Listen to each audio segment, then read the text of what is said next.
the quality of our association very much determines what comes out of our life.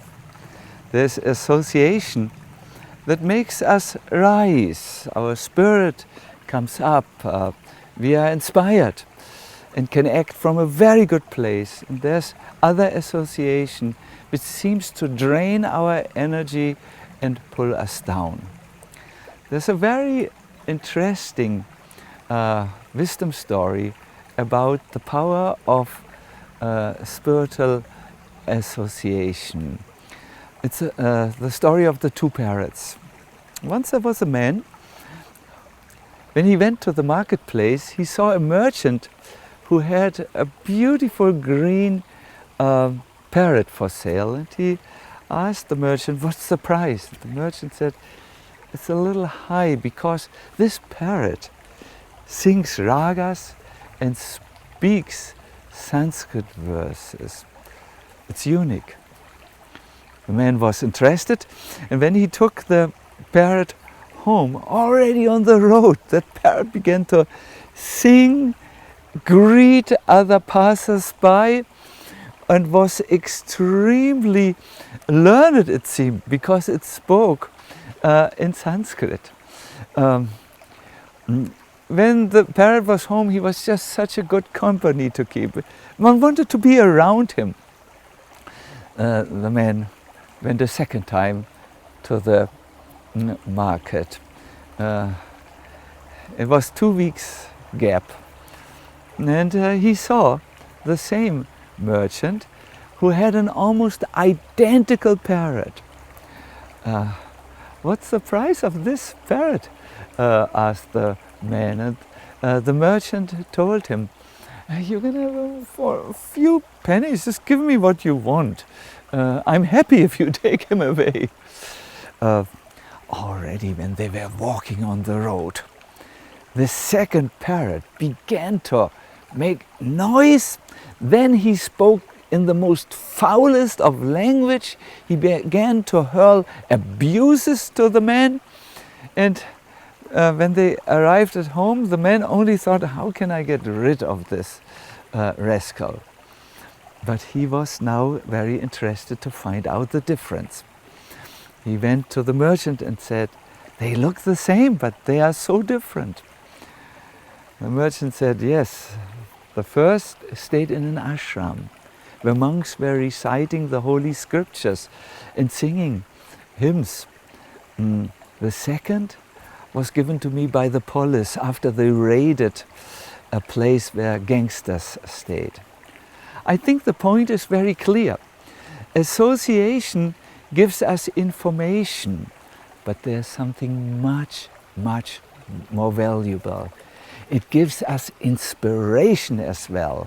And with the inspiration, different values, different types of behavior, and a completely wonderful life if we have good and spiritual association.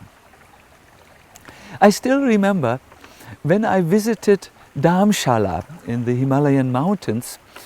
I lived right next to a monastery and could see the monks from my window. Actually, it was from my balcony. They learned together, they chanted the hymns together, and they also walked together, and I could see they were laughing. There was a lot of humor going on. And I had not seen this in all monasteries which I had visited. So I asked one day the abbot, "What's your secret here?" And he said, "You know, we have learned to treat everyone as a sleeping Buddha. And that informs the atmosphere here." In spiritual association, you can do this also. You can look at a person, not at the things which are not yet totally all right. You can look at the person as his potential, as a spirit, an eternal being, a part of God, and treat him like this. What are the things which you might like to do in a spiritual association? Well, in the Bhagavad Gita, there is a wonderful inspiration, and I would like to read this to you. I brought this text with me. It's a very good inspiration. With their mind and their life fully absorbed in me, enlightening each other and ever speaking of me, they are satisfied and delighted. Yes, when you choose to make your association and your relationships a spiritual one, people will become satisfied in your association and even delighted, and you will feel how your spirit rises. Let us end with one little practical thing to take away from here. With your mind, think about how to rise and awaken the spirit in someone else. With your words, talk in such a way, and with your activities, support people. Once a very depressed person came to a saintly person, and after telling him about all the things which went wrong in his life, my mind, my children, my neighbor, my body, everything is bad. The saint said, I have a question for you. What have you done good for others today?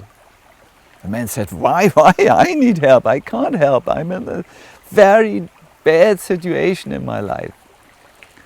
And he left the saint without taking his advice. The saint felt very bad. He turned to the others who were around and said, I couldn't help him. He did not understand.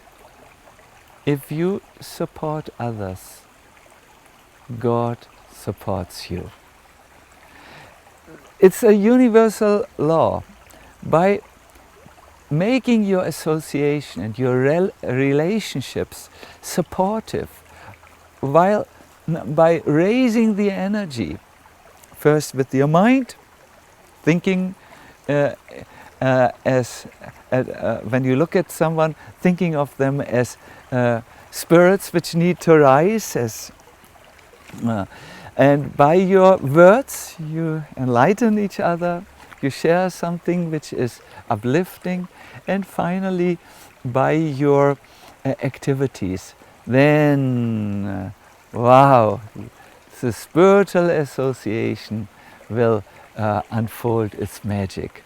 I wish you all the best, and I leave you with this question: what have you done today to help or support another?